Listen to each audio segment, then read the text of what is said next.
This is CBS Eye on the World. I'm John Batchelor. It is 1994. Xi'an, a city in China, the People's Republic of China, undergoing a transformation from a poverty-damaged culture, 5,000-year-old culture, poverty damaged by geopolitics and the insistence on the Chinese Communist Party to brutalize the population in the 50s and 60s and 70s. And here we are, 1994. And the author, Anne Stevenson-Yang, has returned to China. She was there once before as an editorialist, returned to China representing a business council, and she's invited to Xi'an's presentation of business and manufacturing and development. And she arrives and is ushered into the hall and taken upstairs, and there's a velvet curtain, and it pulls back. And congratulations. A very good evening to you. Thank you for this. The book is Wild Ride, a short history of the opening and closing of the Chinese economy. You are privileged to have witnessed the 5 decades you preview for us here and then analyze. And this is 1994, so it's the second decade of the Chinese miracle. The velvet curtain pulls back. And what do you see and what do you do next? Good evening to you, Anne. Good evening, John. Thanks for having me. It was nuts because, I'm just this 20-odd-year-old person from Washington, D.C. I don't know a thing about business, and I really do not expect to be treated like a VIP. So, I go to this trade show expecting to be in the audience and listen to esteemed speakers, and then they escort me onto the stage, and it turns out I am the esteemed speaker, and everybody speaks only Chinese, so I have to come up with something to say in Chinese. So I kind of stumble out a few words, and all of the factory managers, like 300 people, stand there clapping. And I look at them in their slightly tattered jackets and sweaters, and I realize, well, they're actually more nervous than I am. So I calm down. I say my few words, and then I go through the audience, looking at their exhibits of, transistors and apple seeds and some special type of herbal medicine, and basically stuff. I learned the term for motherboard. I didn't even know what it was in English. And I look at all this stuff and I think to myself, what do you expect me to do? But then I realize it doesn't matter. I'm the avatar of Western business and investment, and that's all they need. This is the second decade of the Chinese miracle. Anne was fortunate enough to experience the first decade as an editorialist. 1985 is my memory, Anne. And you were there working on a magazine that was vastly overstaffed, China Pictorial, vastly overstaffed. You give us an image of a culture that is about as far from capitalism as we can imagine. The employees slept on their desks. Who were lucky enough got a cold water flat or something near to. The health care, the housing and the food were all free, so they were given a meager allotment to buy cigarettes. And everybody was dressed the same. Is that correct in 1985? That's right, John. It was quite a shock, that office. Everybody who is unmarried, so basically anyone under 30, lived in the office and slept on top of their desks. And I'd come in the morning. I think I began at 8 o'clock, and people would be walking up and down the halls with these tin enamel cups, holding their toothbrushes, and because that's where they had slept. And there were all these employees who hadn't really had jobs, sometimes for decades. Like, there was a whole Indonesian section that had actually they had halted the Indonesian version of the magazine 15 years earlier, but the people were still there. One of them was psychotic, actually. We called him Crazy Wu, and he would walk up and down the aisles, the hall, kicking the baseboards. He drove his office mate crazy because in the cold winter, he would open all the windows and turn on a fan because he didn't feel cold. And in the summer, he'd insist on closing the windows. Crazy Wu, but employed for 15 years. In the end, he died of gangrene on the street. We're looking at a China that doesn't have any connection to the one in 1994. Something happened in those what, 8, 7, 8, 9 years. And what was happening was something called capital roaders, the capital roaders associated with the man Deng Xiaoping, who after Mao Zedong's death from old age and dementia, there was a disruption, the Gang of Four, and Deng Xiaoping got out of jail. He'd been imprisoned as a challenge to Mao's power. Deng had a vision. What was it, Anne? And how does that vision translate from that China pictorial strangeness into the presentation you made in 1994? What did Deng do? Well, I think it was the opening of the economy was slowly creeping up. You were starting to see these little these little markets open on the streets, and people start to do things that they had not done during the Maoist era. The real change, I think, started in 1979 because Deng Xiaoping was invited to the United States to visit then President Carter, and he couldn't find any hard money to pay for hotels and meals in the United States. And he realized with his bureaucracy, we got to start bringing in some hard money because the renminbi then could not be used and still cannot be used internationally. So they needed US dollars. So they started an export economy. Yes, you give us the odd fact that he looked for all the hard money in China and they could only come up with $38,000, which had to pay for the whole entourage when he went to the United States. Now, he needs hard money.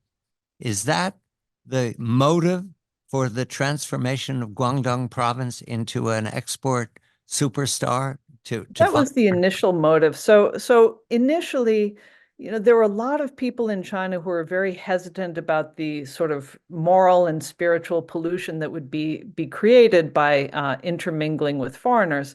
So Deng's compromise was to create these special zones that were dedicated to export for foreign companies, so they would have immediate access to foreign markets. They would bring in foreign currency, but you weren't allowed in them unless you worked there if you were Chinese, or you showed a passport if you were foreign. So they were sort of hermetically sealed, and Shenzhen was the first of those and became the most successful.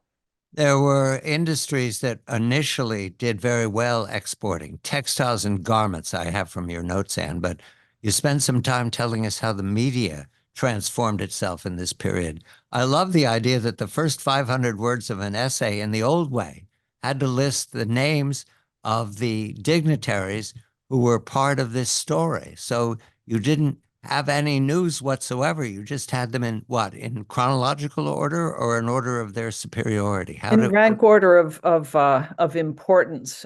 You still do that in China with the official newspapers, and it is intensely boring. But there are people dedicated to studying that stuff to see who's up and who's down bureaucratically. but what was going on was what you identify as a fusion of those who were running companies and those who had political power. They weren't the same person at this time. What, they have conversations, they develop together.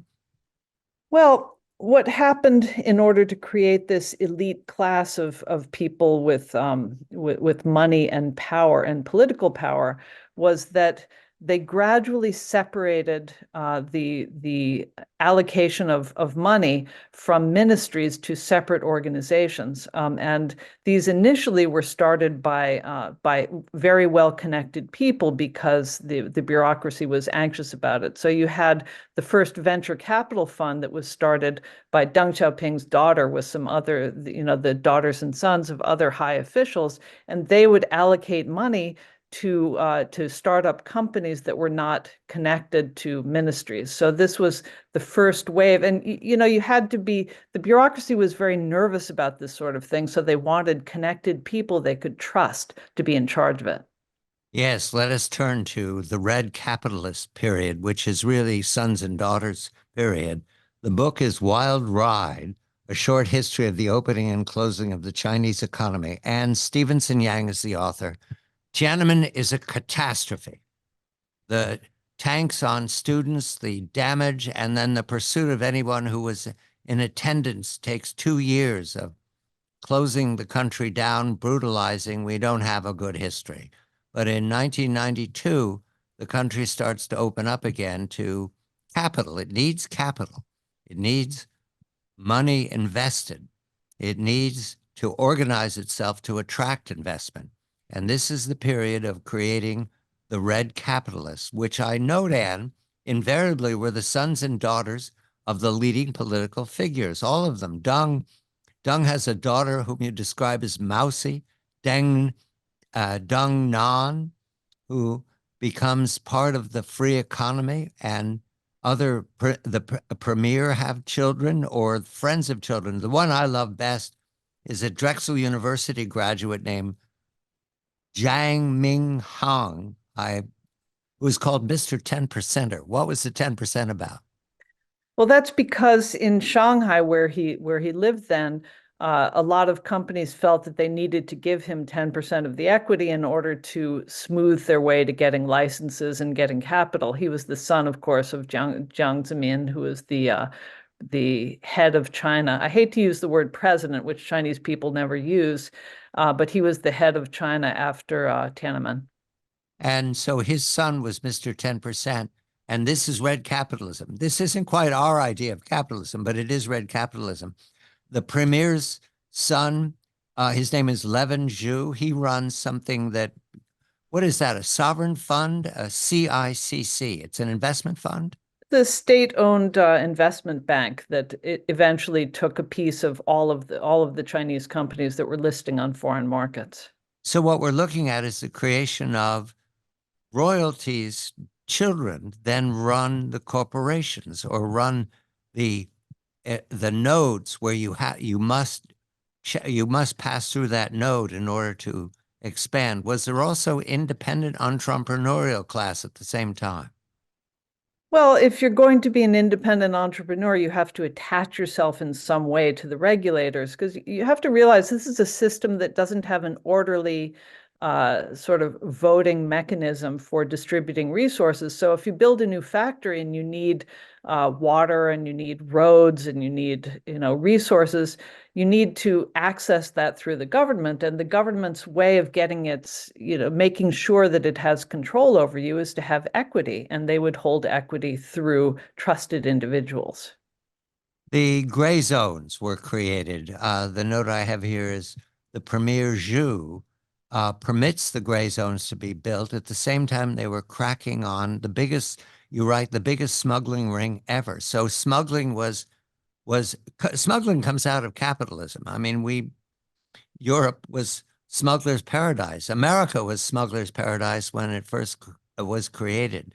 They cracked down on smuggling because it wasn't Chinese Communist Party smuggling. It was smuggling by independents, by actors from outside. Who were the smugglers? Well, this always happens when you have government that has control over contracts. That's why you always find, the mafia in the U.S. in trash collection or road management. Things that are contracts that are handed out by the government. So this happened all over China, but you have problems because the government is not just one thing. It may be locals, it may be central people, it may be people who have fallen out of grace this year compared with last year. And so what happened is this gang in Xiamen got very, very powerful, and the central government felt that they had to take them down. And they did. Now there's order here. The Chinese Communist Party has a very good way of organizing. It outlines what it wants and describes them as golden projects. The first one is customs, banking, communication. That's called the Golden Sea. The second golden project is taxes and audits. That sounds like something like the IRS. The third is the information technology that can be applied to ministries such as Golden Health. And the fourth, it's the building of the bird cage. I love this. You can speak positively of what we're doing, or you can speak negatively, and you will be rewarded for the positive and you will be punished for the negative. These golden projects, were they meant to be parallel to capitalism? Because capitalism doesn't need help. It's just making money. Did they interfere or were they standing apart? See, what happened is that when Deng Xiaoping opened up the economy in the 1980s, everything kind of grew out of control, and you suddenly had this, explosion of organizations, and the central government largely lost control. And when Tiananmen happened, they got very, very anxious, particularly because it was coincident with the breakup of the Soviet Union. And so they really, really worried that they too would break up. So the implementing of these golden projects was in order for the central government to get better control over the locals, whether it was through customs control and collection or tax collection or whatever it might be. So they're creating the princelings, the children of the princelings and the princesslings are creating capitalism. The party is seeking to impose some kind of order to this capitalism. And then they run into a crisis. It's called it's the Asian contagion of 98 is how we remember it. Russia was at the center of the story, but it also hit China very badly, and they had to recapitalize the banks. How did they do it? Yeah, so what happened was they had a series of failures in 1998, and they decided that they had to recapitalize the banks because they were going to have to shut their doors. So they created four asset management companies, each of which had a corresponding bank, because the Chinese have four large state-owned banks. And those asset management companies were essentially gifted capital from the Ministry of Finance, with which to buy bad assets from their corresponding bank. And a lot of the bad assets they bought at par, even though they had a very small chance of ever being repaid. So the bonds that they used to buy these bad assets were supposed to mature in 10 years, and they were supposed to pay them back, but the government just rolled them over. So nobody's actually dealt with that debt yet. In other words, they hose cash on China, and what follows is uh, a, an explosion of wealth. And the book is Wild Ride, A Short History of the Opening and Closing of the Chinese Economy. First, the opening part, there's been a international banking crisis, and the way that the Beijing Chinese Communist Party responds to it, as Anne says, in their tasseled loafers, is to hose cash on the population. And that creates opportunities. The opportunities, however, uh, look like the creation of a golem monster. And this is Anne's vision, Anne's metaphor. It works. But what we have is a change of opinion of the Chinese people. No longer, as Anne writes, or do you want a home and a car and access to cigarettes, which at one point were understood to be keeping your lungs healthy. But you want to be rich. You want to grab the brass ring. Was this going on all across the country or just the coastal cities, the big cities, Anne? I think everybody had this idea that they could grab some of this cash that was raining down on China. Everybody heard about the companies that were listing on international markets, and all of the private investment, and so people wanted to, people in the countryside moved to the cities. They weren't allowed to bring their families, but men and women would move to the big cities and try to get a bit of this. Yes, and they got a lot of it. We have the creation of what I came to first understand was something strange called ghost cities. Now, Anne gives us details about what was going on with this enormous amounts of cash. There were three Hong Kongs built, two Manhattans, there was a little Paris, and there was a red square, complete with an Orthodox church that nobody would ever worship in. It was only for background pictures. Probably my favorite is a Manhattan that includes a Javits Center. Have the people who built the Javits Center, have they ever been there? It's really a windy barn. It's not something to emulate. I know. Well, I think that they must have a license from the actual Javits Center. I never asked the question, or at least the Chinese said that. I never asked it of the Javits Center in Manhattan, but who would think of that otherwise? Yes, I understand. There's one city that was complete with what they imported polo ponies because they wanted to uh, present Buenos Aires, I guess, at its most dream driven, to have Argentine polo ponies about them. Does all this This is in the first decade of the 21st century. Does all this still stand in the rain and all of these magical cities? You know, a lot of them are crumbling. The one there's this one called Kangbashi in sort of Lawrence of Arabia desert in the middle of Ordos, Mongolia, that had a lot of money because of a coal mining boom, and the centralization of coal mining in the province. And that one, because they could never get people to move to that city, had to actually dynamite the buildings and rebuild them. We come to 2008. The cash is pouring down. What's about to happen is what we remember as the Great Recession, which was a banking crisis. When you give credit, you're creating cash. And if that cash, if that loan cannot be serviced, it's done. The bank's in trouble. It's not adequately capitalized. Well, that happened to China times 10. And Anne says this is the Bernie Madoff moment. But before we got there, it was the 2008 Olympics that was an illustration of that China had built a Potemkin culture, really. Everything was for show. There wasn't an investment in healthcare and education and retirement, just buildings you could see. And no place was more illustrative of that than what happened to Beijing. You give me the detail that they had every building that was facing a road where foreigners might travel to come to the Olympics was painted one of five colors. Do you remember what the colors were? Were they pastels or were they primary colors? They were different shades of gray and tan, basically. I see. So we have a culture that is transforming what they closed the steel mills, they closed the coal-fired electricity plants. All the taxi drivers had to wear uniforms. What were they worried about? What did they think that their secret would be exposed, that they've overextended? You know, it's just this Chinese idea that the whole country is your home that you have to present the best face on. Even the word for China in Chinese is my country.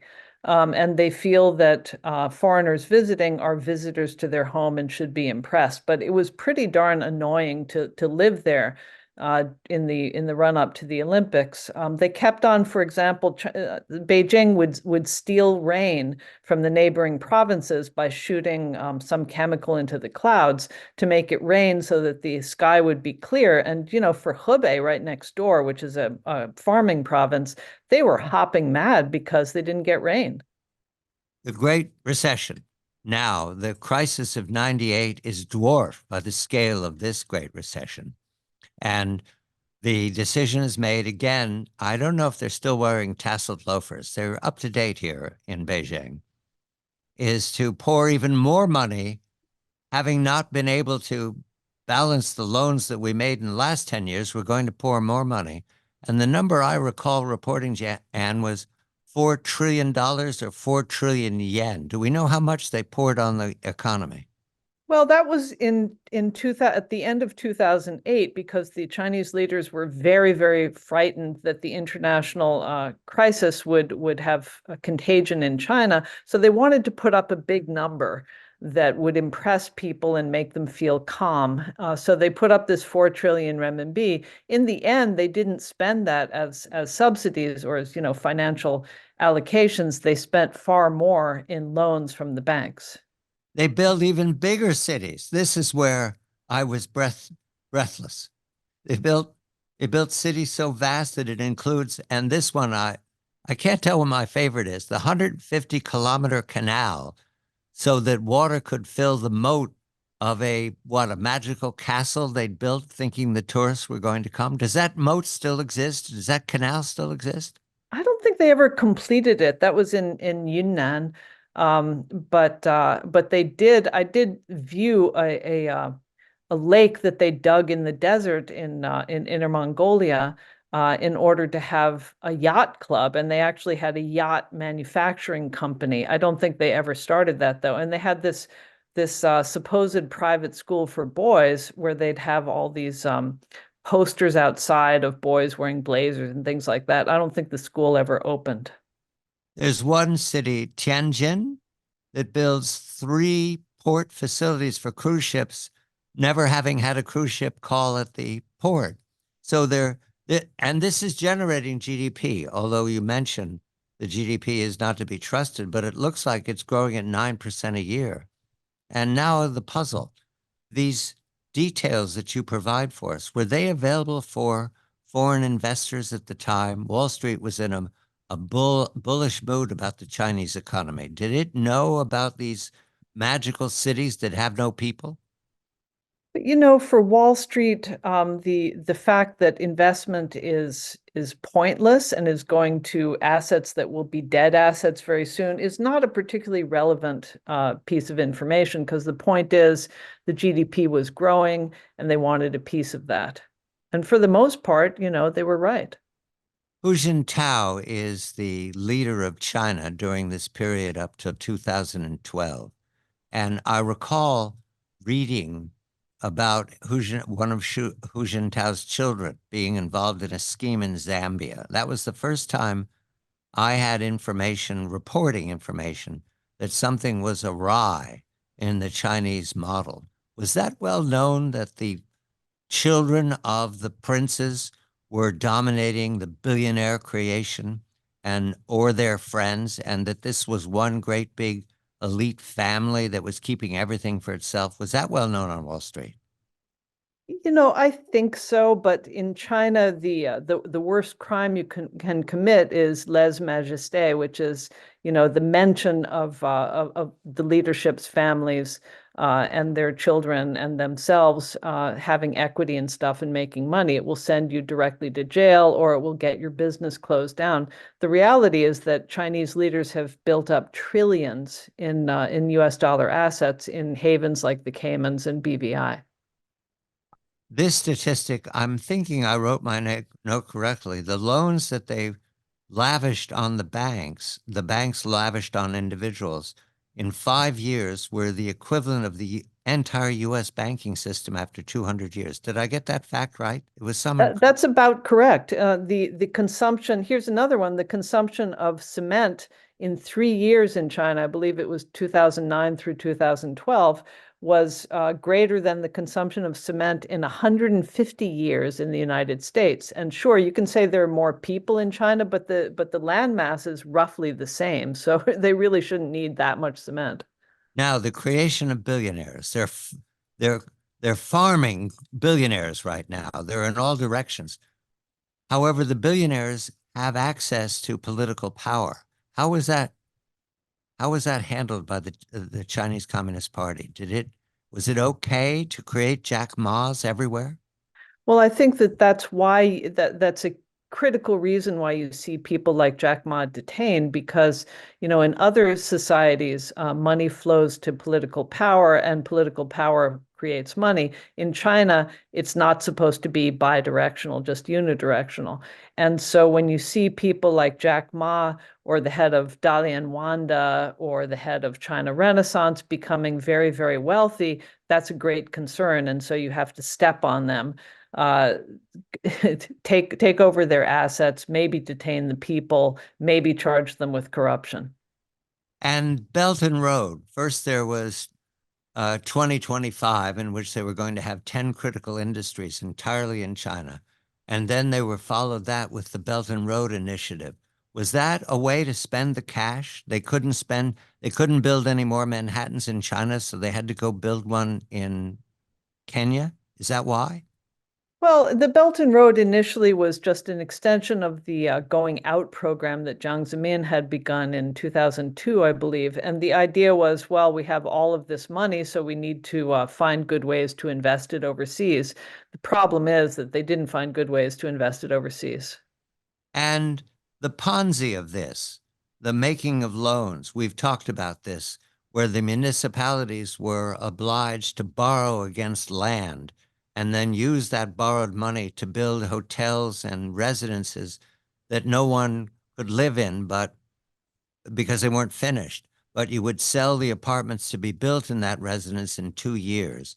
Was that going on in this period between after the crisis, a Great Recession? Did they start that under Hu Jintao and then continued under Xi Jinping, or was that more recent development?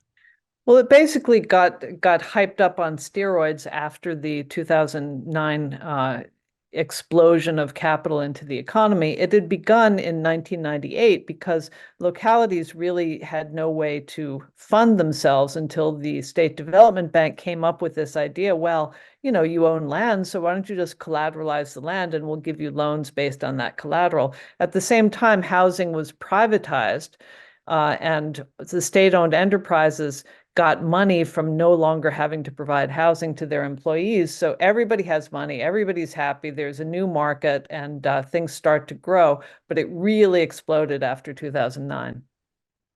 The book is Wild Ride, a short history of the opening and closing of the Chinese economy. Anne Stevenson-Yang is the author.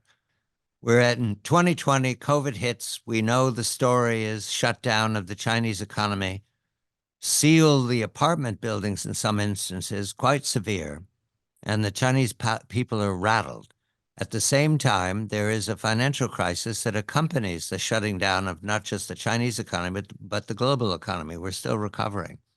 And all of the bad credit that is now out there cannot be serviced easily. What is to be done? It's not just the ghost cities, because I have this fact from Anne's reporting. 25% of the GDP that's been reported all these years is based upon the real estate, those projects out there, the miracles, and the miracles have stopped. And deflation sets in, and also a distrust entirely of authority. And that's where we are right now, looking at this model of recovery. The expectation, Anne, was that as the US recovered, as Europe recovered from the pandemic, China would as well. What's holding it back? Why hasn't it recovered?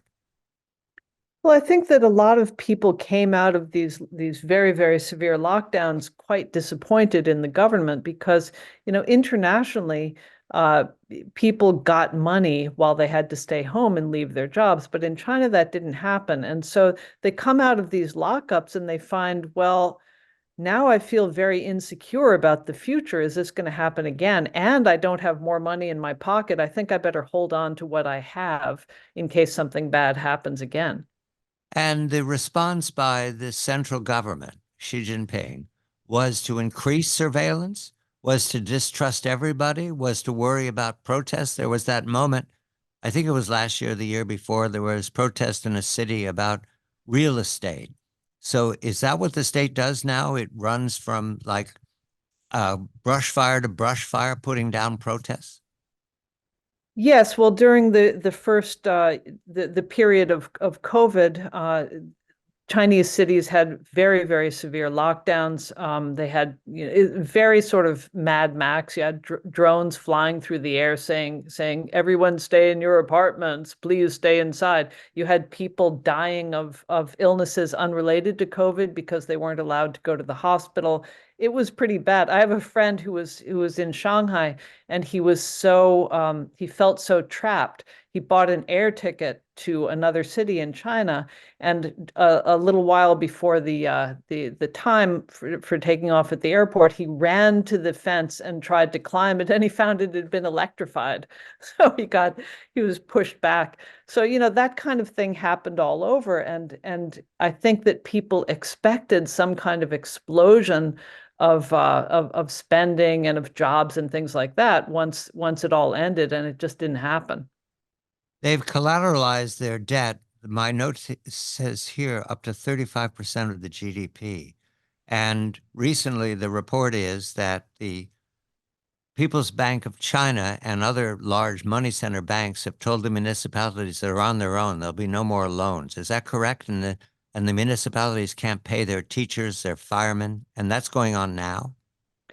I think that it's probably getting worse and going to get worse. I mean, the thing is, you either have to tell municipalities and provinces that their loans are forgiven, and we were just kidding, we don't need the money back, or else you can't keep extending money. They're not going to take the money because they don't have the money to pay for it. So yeah, I think the distress is getting worse. They can't do what they did with the in 98. They can't create money anymore. And that doesn't work for them. Well, you have this problem in economically, John, which is that when you print more money, it puts pressure on the currency because the renminbi has a peg to the U.S. dollar, right?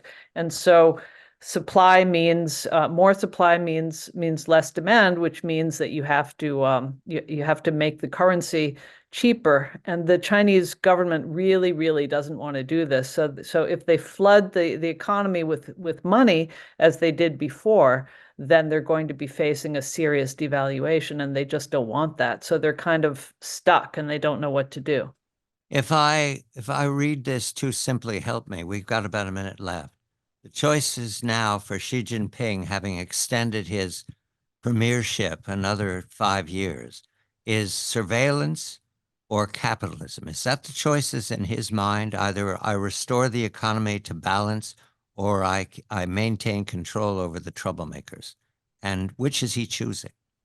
I don't think restoring it to balance is something that equates with capitalism in his mind, but at any rate, he's certainly choosing greater surveillance, greater supposed national security, and less individual control of the economy.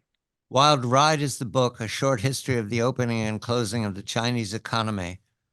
The dream is in retreat. This is CBS Eye on the World. I'm John Batchelor.